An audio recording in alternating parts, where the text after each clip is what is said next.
वंदे मां शारदे। आज हम आपको सिखाने जा रहे हैं विसर्ग संधि। विसर्ग संधि क्या होती है? पहले पद में विसर्ग हो, दूसरा पद चाहे स्वर हो या फिर व्यंजन हो, लेकिन दोनों के मेल से बनती क्या है? विसर्ग संधि। तो यहाँ देखेंगे आप विसर्ग संधि ज्वाइनिंग में संधि किसके साथ में? अ वॉबिल एंड ए कॉन्सोनेंट, चाहे वो वॉबिल हो या फिर कॉन्सोनेंट हो, यानी स्वर हो या व्यंजन हो। विसर्ग का स्वर और व्यंजन के साथ में जो मेल होगा वो व्यंजन संधि, आपका व्यंजन संधि मिलकर के या स्वर मिलकर के, स्वर और विसर्ग दोनों मिलकर के क्या बनेगा? विसर्ग संधि बनेगा। ठीक है। अब देखिए यहाँ पर विसर्ग कैसे होते हैं? विसर्ग एक किसी भी शब्द के आगे जब हम दो बिंदु लगे हुए देखते हैं वो विसर्ग कहलाते हैं। विसर्ग का ज्ञान हमने आपको वर्णमाला कराते समय भी कराया था, और अब आप व्यंजन संधि और विसर्ग संधि में भी सीखेंगे।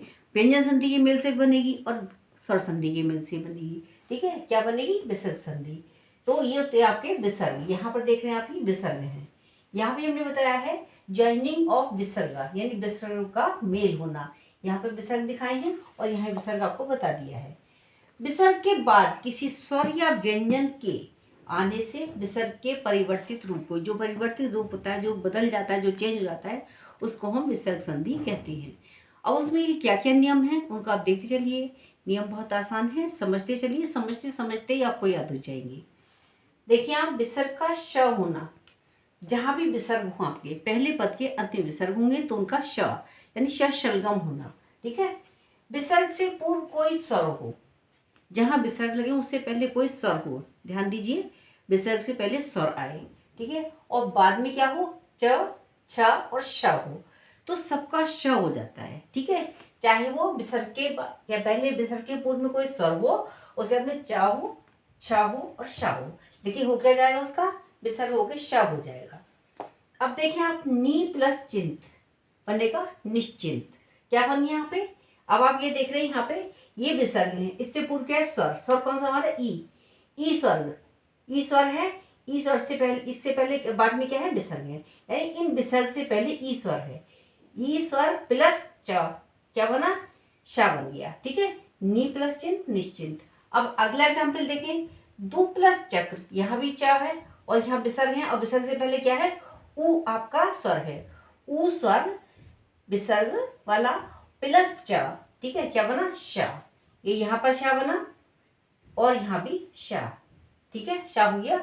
और आगे देखिए, हरि प्लस चंद्र, ई क्या है? यहाँ पे ई क्या है? आपका स्वर है। ई स्वर किससे पहले? ई स्वर यहाँ पे इन विसर्ग से पहले ई स्वर है।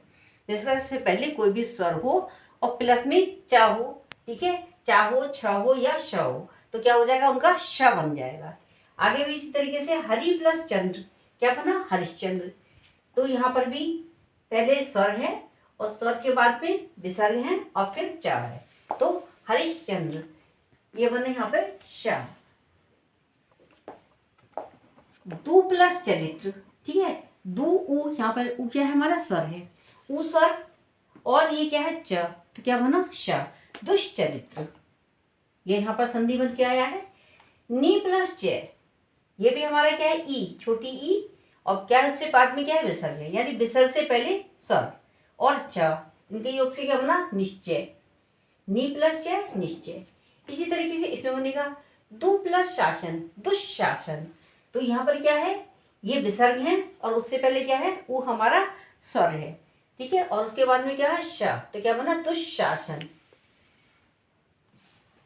आगे देखें, नी प्लस छल, अभी हमने छा बताया था आपको, इसका प्रयोग बता रहे हैं।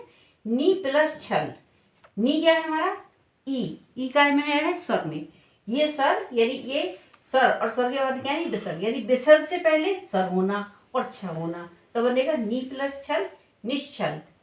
नी प्लस शस्त्र निशस्त्र, यहाँ भी यही बना, नी प्लस शस्त्र निशस्त्र। नी प्लस शस्त्र बना निशस्त्र, ये वाला श, ये इसके बाद से पहले क्या बन गया? क्या जुड़ गया यहाँ पर? ये श। आगे देखें, विसर्ग का स परिवर्तन, अभी तो आपने श परिवर्तन देखा था, अब देखें हम स परिवर्तन। स परिवर्तन किस तरीके से होगा?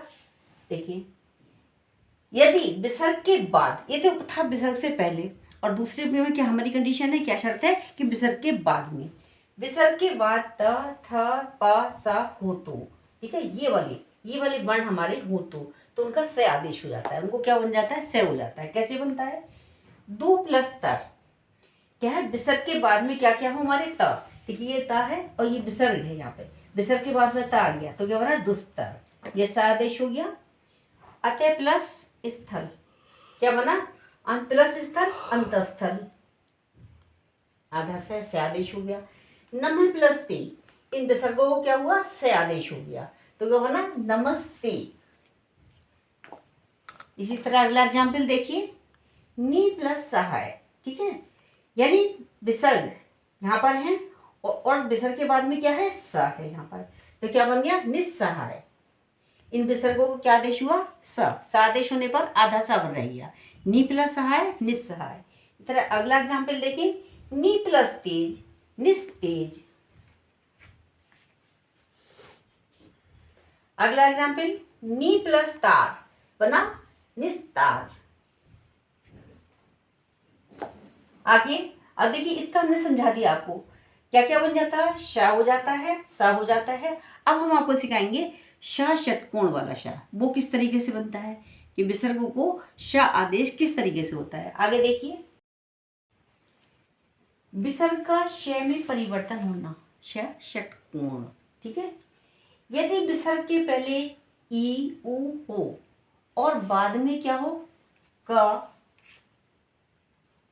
ख ट ठ प फ हो, ये क ख ट ठ प और फ हो, तो विसर्ग परिवर्तित होकर के श षटकोण में बदल जाता है, ठीक है।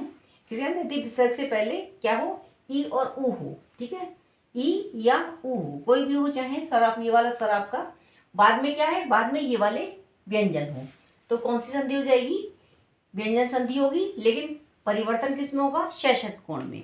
किस तरह होगा, देखते रहिए। नी प्लस कलंक, नी स्वर है यहाँ पे, ई स्वर है, हमने बोला था आपको ई स्वर हो, तो ई स्वर यहाँ पर है, नी, और कलंक क्या बनेगा, निष्कलंक। तो श षटकोण में परिवर्तन होकर क्या बना, निष्कलंक। ये श षटकोण यानी श में परिवर्तन हुआ, क्या बना, निष्कलंक। नी प्लस प्रभाव बनेगा निष्प्रभाव, या श। नी प्लस फल निष्फल, तो वहां भी श में परिवर्तित हुआ। अब हमने यहाँ पर बताया, यहाँ पर पा, ये वाला पा हमने यहाँ लिया, देखिए, दु प्लस प्रभाव बनेगा दुष्प्रभाव, यहाँ श में परिवर्तित हो गया। ये जो विसर्ग थे हमारे, ये श षटकोण में परिवर्तित हो गए। अगला एग्जाम्पल हमने लिया है उ को जोड़ करके, ये भी उ को जोड़ करके था। उ क्या पर है, ई हो या उ हो, ई वाले एग्जाम्पल और नीचे उ वाले एग्जाम्पल है। देखिए आप, धनु प्लस टंकार, क्या बनेगा, धनु टंकार। टा यहाँ पर है और उ क्या है, यहाँ पर हमारा उ हमारा स्वर है, ई स्वर हो या उ स्वर हो आपका, तो क्या बनेगा, धनु प्लस टंकार धनुष टंकार। श षटकोण यहाँ पर हुआ आपका श में परिवर्तित, ठीक है। ये आपके विसर्ग थे, ये श में परिवर्तित हो गए। नी प्लस ठुर बनेगा निष्ठुर। श कहाँ हुआ, यहाँ जो विसर्ग थे हमारे वो श षटकोण में परिवर्तित हो गए। किस तरीके से, यहाँ पर नी प्लस ठुर निष्ठुर। आगे देखिए, विसर्ग का लोप होना, देखिए अभी तो हमने बताया आपको, लेकिन विसर्ग लोप बिल्कुल कहाँ हो जाते हैं, एकदम गायब कर दिए जाते हैं। कैसे होते हैं, किन किन कंडीशन में होते हैं और किस तरह होते हैं। देखिए आप, विसर्ग के बाद यदि र हो, ठीक है, तो अब ये इसको एक नीम ये भी कह देते हैं हम, विसर्गों को र आदेश होना, र होना वो अलग है थोड़े से, ठीक है, थोड़ा सा परिवर्तन है, वो हम आपको आगे सिखाएंगे। अब ये विसर्ग के बाद र हो तो विसर्ग का लोप हो जाता है, और लोप होकर के क्या होता है, स्वर दीर्घ हो जाता है। जो स्वर है हमारा स्टार्टिंग वाले, जो पहला वाला है, पहले पद का जो स्वर है वो हमारा दीर्घ हो जाएगा। यानी अगर ई की मात्रा यहाँ पर है, छोटी ई है, तो क्या हो जाएगा, बड़ी ई में परिवर्तित होके क्या हो जाएगा, आपको दीर्घ स्वर बन जाएगा। नी प्लस रोग, ठीक है, नी क्या है, छोटी की मात्रा है यहाँ पर, और प्लस रोग, तो ये विसर्ग तो हमारे हट गए, ठीक है, विसर्गों का लोप हो जाएगा। अब क्या बन जाएगा, नी यहाँ पर छोटी की मात्रा, अब यहाँ क्या होगी, हो गई बड़ी की मात्रा, तो परिवर्तित हो गए, क्या हुआ यहाँ पर, यहाँ विसर्ग तो लोप हो गए, लेकिन क्या हुआ, ये स्वर दीर्घ हो गया। नी प्लस रज नीरज, ठीक है। अब देखिए, काय के बाद में, विसर्ग के बाद में रा हो, ये कंडीशन है इसमें, याद रखिएगा। विसर्ग यहाँ पर है और र यहाँ पर है, विसर्ग यहाँ है, र यहाँ पर है, यहाँ विसर्ग है नी में और यहाँ क्या है र। ठीक है, नी प्लस रज नीरज, नी प्लस रव नीरव, विसर्ग भी लोप हो गए और क्या हुआ आपका यहाँ पर ये जो पहला पद था वो उसमें जो स्वर था वो क्या हुआ, वो दीर्घ हो गया। अब देखिए विसर्ग से पूर्व ए या आ हो या भिन्न स्वर हो कोई भी, तो ऐसे ये भी इस तरीके से संधि हो जाती है, अत प्लस एव अतव, और या तत् प्लस अव ततव, ये भी हो सकता है। ये हमने लिखा नहीं है, आपको समझा दिया इसी ओरली। आगे देखिए, अब अगला एक नियम और है इसी में, विसर्ग का स होना। ठीक है, विसर्ग स हो जाता है, क्या हो जाता है, आधा स के रूप में परिवर्तित होकर आ जाता है जब विसर्ग का लोप होता है। जैसे नम है प्लस कार नमस्कार। ठीक है, अब देखिए यहाँ पर कैसे हुआ है आपका विसर्ग का लोप, नम है प्लस कार नमस्कार, और भा प्लस करे क्या बनेगा, भास्कर। पू प्लस कार पुरस्कार। ठीक है, भास्कर और पुरस्कार, क्या हुआ यहाँ पे, आधा से होकर क्या हो गया, यहाँ पर हमारे विसर्गों का लोप हो गया, यहाँ भी लोप हुआ है और यहाँ भी लोप हुआ है। आगे और एग्जाम्पल देखिए,